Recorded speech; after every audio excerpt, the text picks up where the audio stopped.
25% পালো সো বহুত বেয়া লাগিছিলে প্ৰথমতে যে ইমান কম পাৰ্চেন্টেজ পাছো এতিয়া ঘৰত ক'বলৈও মোৰ লাজ লাগিছিলে বা বেয়া লাগিছিলে নেক্সট ক্লাছৰ আগত তোমালোকৰ তিনিবাৰ ৰিভিজন হৈ যাব লাগে আজি পঢ়োৱাখিনি এটা A4 সাইজ ললো বা A4 সাইজ পেপাৰখনত পেন্সিলে দুটা মাজত ভাগ কৰি লবা আৰু ইম্পৰ্টেন্ট ফৰ্মুলা আজি টপিক গিৰা যি দেখিলা ফিজিক্সৰ আজি এগিটা টপিক কেমিষ্ট্ৰি এগিটা সো হেল্ল এভৰিৱান আৰু এটো ভিডিঅ তোমালোকৰ আসাম CW এক্সামটোত মই কেনেদৰে পঢ়িছিলো বা কেনেদৰে প্ৰিপাৰেচন কৰিছিলো সো ৰোড মেপ এটা দিবলৈ ট্ৰাই কৰিম আৰু যদি নাজানা বহুতে যে আসাম CW এক্সামটো কি হয় সো আসাম CW হয় তোমালোকৰ যি এনেকে তোমালোকৰ যেই হয় IIT যেই তোমালোকৰ যেনেকে নেশনাল IIT NIT পাবলে তোমালোকৰ হয় ঠিক তেনেদৰে প্ৰতিখন ষ্টেটৰ যেনেকে তোমালোকৰ এটা এন্ট্ৰেন্স এক্সাম থাকে তো তেনেকে অসমতো এটা এন্ট্ৰেন্স এক্সাম আছে সো ষ্টেটৰ ইঞ্জিনিয়াৰিং কলেজ গিখনৰ কাৰণে যোনখন তোমালোকৰ 7খন ইঞ্জিনিয়াৰিং কলেজৰ সিট পাবলে সো প্ৰথমখন হল তোমালোকৰ আসাম ইঞ্জিনিয়াৰিং কলেজ যোনখন তোমালোকৰ 1955 চনত স্থাপিত হৈছিল যোনখন জানা যে অসমৰ আটাইতকৈ পুৰণি ইঞ্জিনিয়াৰিং কলেজ হয় সেকেন্ড আহিলে তোমালোকৰ যোৰহাট ইঞ্জিনিয়াৰিং কলেজ আৰু তাৰ পিছত আহিলে তোমালোকৰ Jorhat institute of science and technology তাপা আহিলে তোমালোকৰ বৰাক ভেলী ইঞ্জিনিয়াৰিং কলেজ তাৰ পিছত আহিলে Bineswar Brahma engineering college Golaghat engineering college আৰু ধেমাজি ইঞ্জিনিয়াৰিং কলেজ তো তেনেকে তোমালোকৰ 7খন ইঞ্জিনিয়াৰিং কলেজৰ সিট পাবলে তোমালোকে আসাম CW এক্সামৰ থ্ৰুদি তোমালোকে যাব লাগিব আৰু যদি তোমালোকে কয় পেপাৰ কেনেকুৱা হয় সো পেপাৰখন তোমালোকৰ টোটাল মাৰ্কস থাকে তোমালোকৰ 480 নম্বৰ ফিজিক্স কেমিষ্ট্ৰি মেথছ তিনটা সাবজেক্ট থাকে আৰু টোটাল কোৱেশ্চন থাকে তোমালোকৰ 120টা সো 120টা কোৱেশ্চনৰ তোমালোকৰ প্ৰতিটো মানে তোমালোকৰ সাবজেক্টত 40টা কোৱেশ্চন থাকে আৰু এটা কোৱেশ্চনত তোমালোকৰ 4 নম্বৰকে দিব আৰু যদি তোমালোকৰ ভুল হয় কোৱেশ্চনটো সো -1 পাবা সো মানে নেগেটিভ মাৰ্কিংও আছে ইয়াত CW কাৰণে স্পেশালি তোমালোকে প্ৰতিটো চেপ্টাৰ তোমালোকে বেসিক্স ওভাৰভিউ খিনি জানিব লাগিব মানে তোমালোকে বেসিক্স ফৰ্মুলা আৰু তোমালোকে মানে প্ৰতিটো চেপ্টাৰতে টাচ কৰিব লাগিব অলপ সো হেতু এটা তোমালোকে ডিফাৰেন্স আহি যায় আৰু ইয়েস যেইকে অলপ ইজি আহে বা তোমালোকে যদি প্ৰিপেয়াৰ কৰা আৰু তোমালোকৰ যদি কোৱা বোৰ্ডৰ পাৰ্চেন্টেজ কিমান লাগে CW বাবে সো জানা যে যেই তোমালোকৰ 75% লাগে সো 75% বহুতে ক্ৰাইটেৰিয়া পূৰণ কৰিব নোৱাৰে তোমালোকৰ HSত সো যদি তোমালোকে ভাবা যে 75% তোমালোকৰ নাই আৰু তোমালোকে আশাবাদ দি দিছা যে যেই কাৰণে সো তোমালোকেও CW তোমালোকৰ 45% লাগে ওভাৰঅল ঠিক আছে সো 45% বহুত কম সো সেইকাৰণে সকলোৱে দিব পাৰা আৰু তোমালোকৰ আপাৰ এজ লিমিট কোনো নাই যদি তোমালোকৰ এজ 22 23 হৈ গৈছে বা 21 হৈ গৈছে তেতিয়াও তোমালোকে দিব পাৰা আসাম CW এক্সাম সো ইয়াৰ বাবে তোমালোকৰ Assam engineering college Jorhat engineering college এইখন তো বহুত ধুনীয়া কলেজ হয় মানে তোমালোকৰ প্লেসমেন্ট যদি কওঁ তোমালোকৰ ONGC অইল সো এনেকুৱা তোমালোকৰ কোম্পানীও আহে তোমালোকৰ মানে NRL পৰা ধৰি সকলোখিনি APDCL সকলোখিনি সো সেইকাৰণে আৰু এতিয়া তোমালোকে যদি চোৱা কাট অফ বাহি গৈ আছে দিনৰ দিনে সো সেইকাৰণে যি হলে প্ৰিপাৰেচন কৰি আছা সো বহুতে এতিয়া হয়তো প্ৰিপাৰেচন কৰা বহুতে মেথডটো নাজানে বা তোমাক বহুতে পঢ়াৰ প্লেনিংয়ে নাজানে যে কেনেকৈ কোৰ পৰা পঢ়িম কি পঢ়িম আৰু সেইকাৰণে অকল এটা সাবজেক্ট লাগিছে এনেকুৱা হয় যে যেই এডভান্স লেভেলত সোমাই গৈছে যায় বাট প্ৰতিটো চেপ্টাৰ কেনেকৈ বেসিক্স খিনি নাজানে সো হেতু এটা তোমালোকে ভুল কৰিব নালাগে আসাম CW এক্সামত সো মোৰ প্ৰিপাৰেচনটো মই কেনেকৈ কৰিছিলো সো মই যদি কওঁ মই 2021ত প্ৰথম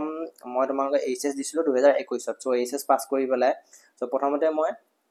যেই কাৰণে স্টাৰ্ট কৰিলো সো যেই কাৰণে মানে মই বেসিক্যালি মই পঢ়িছিলো যেই কাৰণে আৰু যেইত মই নাপাই পেলাই CW জাম কৰিব লগা হ'ল আৰু যেইত মানে মই কি হ'ল 2021ত প্ৰথম যেতিয়া দিছিলো সো মই কোনো কোচিং ইনষ্টিটিউটত পঢ়া নাছিলো সো কোচিং ইনষ্টিটিউট নোলাবে বহুতখিনি প্ৰবলেম হ'ল ইয়েস মই যদি চোৱা ক্লাছ 10ত সো ক্লাছ 10ৰ মোৰ 91% আৰু ক্লাছ 12ত মোৰ HSৰ 94% সো মানে তোমালোকৰ ওভাৰঅল মোৰ বেকগ্ৰাউণ্ডটো অলপ ভালে আছিল মানে অলপ পঢ়া ক্ষেত্ৰত অলপ ঠিক ঠাক আছিল কিন্তু যেতিয়া তোমালোকৰ প্ৰিপাৰেচন নকৰা বা কোৰ পৰা প্ৰিপাৰেচন মানে তোমালোকৰ কোচিং ইনষ্টিটিউট হেতু টাইমত মই কোনো জয়েন কৰা নাছিলো আৰু লাহে লাহে হেতু টাইমত অনলাইন মানে তোমালোকৰ আহিছিলে জাস্ট PW তেতিয়া জাস্ট আহিছিলে সো সেইকাৰণে ইমানটা মানে গম পোৱা নাছিলো আৰু 2021ত মই যদি প্ৰিপাৰেচন কৰিছিলো অনলাইনৰ পৰা কৰিছিলো কোনো মই অফলাইনত জয়েন কৰা নাই আৰু অফলাইনৰ ডিফাৰেন্সটো কি তোমালোকে অনলাইনত তোমালোকে 4000 টকা যোনটো কোচিং ইনষ্টিটিউট তোমালোকে কোচিং ল'ব পাৰা সেম টু সেম টিচাৰৰ পৰা তোমালোকে অফলাইনত যদি পঢ়িবলৈ যা 2-3 লাখ টকা তোমালোকে এক বছৰ লাগি যাব সো সেইকাৰণে তোমালোকে যি সকলে এফৰ্ড কৰিব নোৱাৰা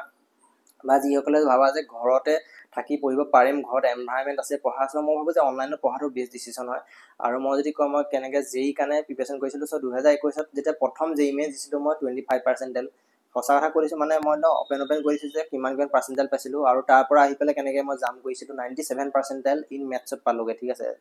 নেক্সট 2022ত সো নেক্সট এটেম্পত 2021ত 4টা এটেম্প আছিলে সো প্ৰথম যেই মেথছত 25% সেকেন্ড যেই মেথছত 43% থাৰ্ড যেই মেথছত 68% আৰু ফ'ৰ্থ যেই মেথছত 68% মানে 4টা এটেম্পটত মই হাইয়েষ্ট 68% হে এচিভ কৰিবলৈ পাৰিছিলো আৰু CW যদি সেই বছৰ চাওঁ CW টো মই ক্ৰেক কৰিব নোৱাৰিছিলোঁ 480 ভিতৰত মই অকল 81 নম্বৰ পাইছিলোঁ 81 মাৰ্কছ অনলি আৰু ৰেংক যদি চোৱা 2163 ৰেংক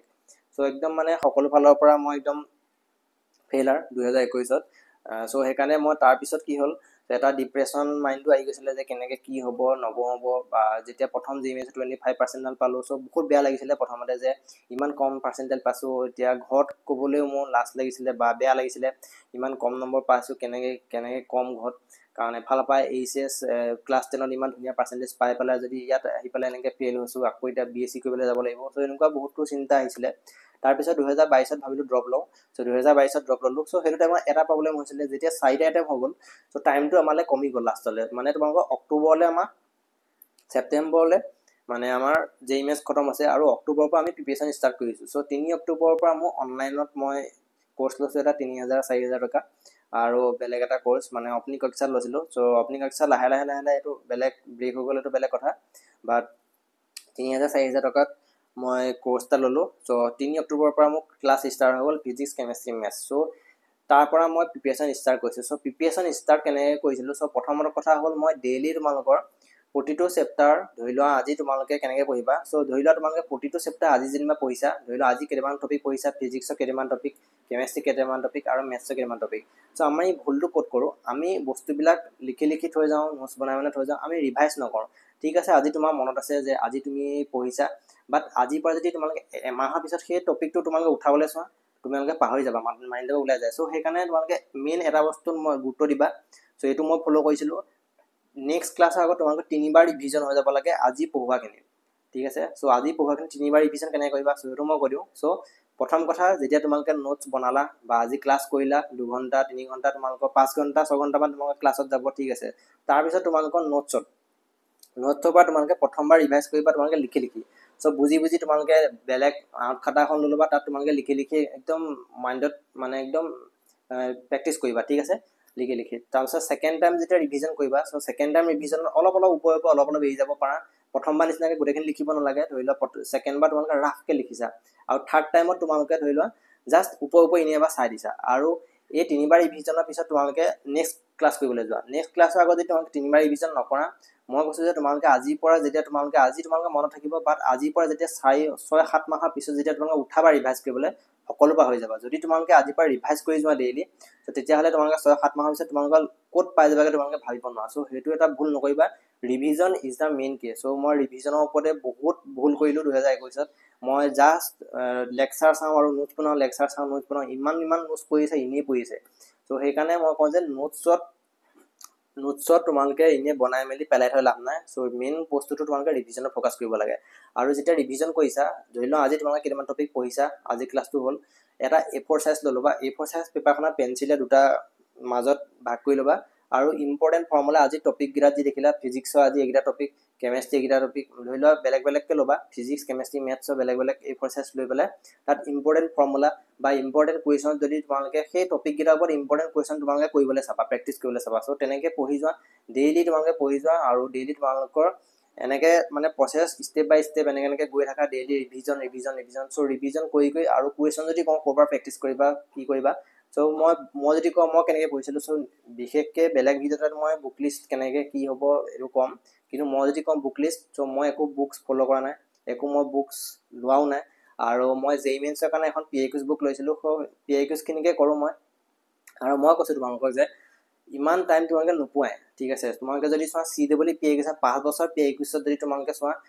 সো এখন পেপাৰ তোমালোকে 120 টা কোৱেশ্যন কে থাকে 6-12 720 টা কোৱেশ্যন তোমালোকে তাতে পাবা নেক্সট তোমালোকে উঠাই নিটৰ পিএকিউ লৈ লোৱা সে নিটৰ মেথছ নাই বা তোমালোকে ফিজিক্স আৰু কেমিষ্ট্ৰি ল'ব পাৰা আৰু তোমালোকে যদি চোৱা CW পিএকিউজ লৈ লোৱা আৰু তোমালোকে বেলেগ এক্সামৰ পিএকিউজ ল'ব পাৰা ধৰি লোৱা তোমালোকে কমিডিকে বুলি এটা এক্সাম আছে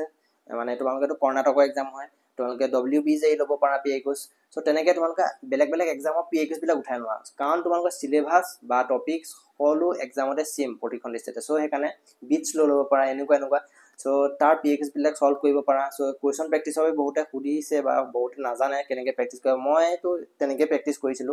সো সেইকাৰণে তোমালোকে তাৰ পৰা ল'ব পাৰা আৰু নেক্সট যোনটো এইবছৰ হৈ গৈছে CWE সো এইটো বছৰত মই যিখিনি মক টেষ্ট পাতিছো সো মক টেষ্টত তোমালোকক 15-20টা কোৱেশ্চন মই প্ৰতিটো চেপ্টাৰ দিওঁ আৰু 15-20টা কোৱেশ্চন প্ৰতিটো চেপ্টাৰ বা 15-20টা কোৱেশ্চন সিলেক্ট কৰিবলৈ মই প্ৰতিটো টপিকৰ ইম্পৰ্টেন্ট কোৱেশ্চন বিলাক উঠাইছিলো সো তাৰ পৰাই কেমিষ্ট্ৰি বা যদি চোৱা এবছৰ 88 মাৰ্কস কমন পৰিছে ঠিক আছে 88 মাৰ্কস কমন পৰিছে পুৰা ষ্টুডেন্টে কোৱা হয় মই চাইছো নিজে চেক কৰিছো মও পাইছো আৰু ষ্টুডেন্টক যেতিয়া সুধিছো তেওঁলোকে কৈছে যে মই তোমাৰ পৰা যিমান কেমিষ্ট্ৰি গোটেই গিটা 88 মাৰ্কস আৰু ফিজিক্সৰ পৰা তেনেকে 50-60 মাৰ্কস আহিছে আৰু মেথছৰ তেনেকে 50-60 মাৰ্কস মানে এই বছৰ যোনে মোৰ মক টেষ্ট আৰু ভিডিও চাই গৈছিলে সো তেওঁলোকে 200 মাৰ্কস মিনিমাম ঠিক আছে মিনিমাম তেওঁলোকে 200 মাৰ্কস মিনিমাম পাইছে আৰু বহুতে আন্ডাৰ 500 আন্ডাৰ 1 আছে বহুত ৰেংক আহিছে সো ভাল লাগিছে সো সেইকাৰণে মই মেথডটো মানে পিএইকুছ এনালাইসিস কৰি এটো মই বুজি পাইছো যে 2000 দুবছৰ ধৰি মই এনালাইসিস কৰিছো যে CWE কেনেকুৱা প্যাটাৰ্ন আহে কি আহে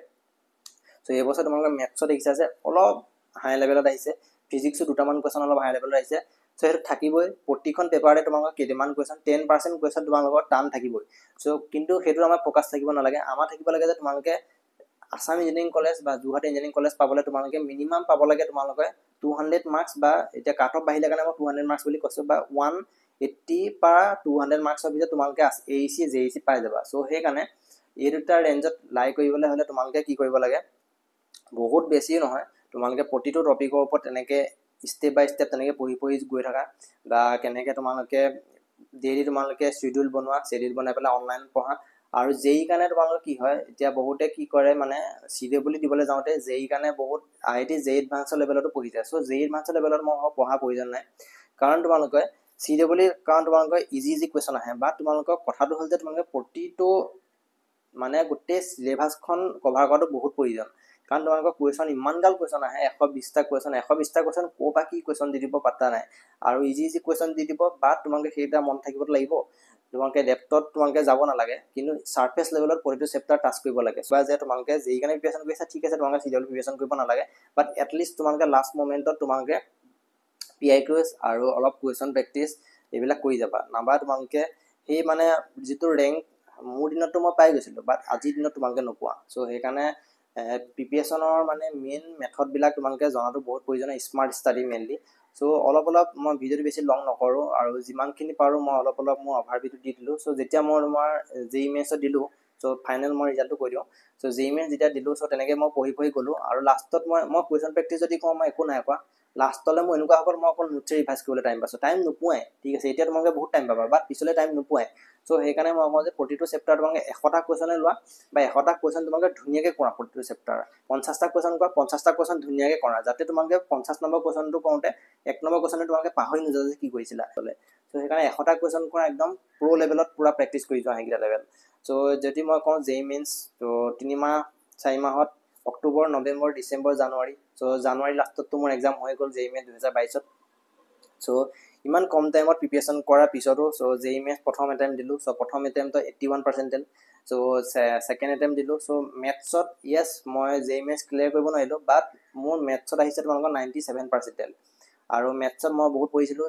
ভাল লাগিছিল মানে মেথছত মই JEE এডভান্স লেভেলকো টাচ কৰিছিলো সো এই মানে JEE এডভান্সৰ কাৰণে প্ৰিপাৰেচন কৰিছিলো সো সেইকাৰণে মেথছত অলপ ভাল পাৰ্সেন্টেজ পাইছো 97% সো তেনেকে মই CWE দিবলৈ গলো সো CWE দিলো সো CWE দিয়াৰ পিছত মোৰ ৰেংক আহিলে 482 মানে আন্ডাৰ 500 ৰেংক সো ইয়াৰ বাবে মই তোমাৰ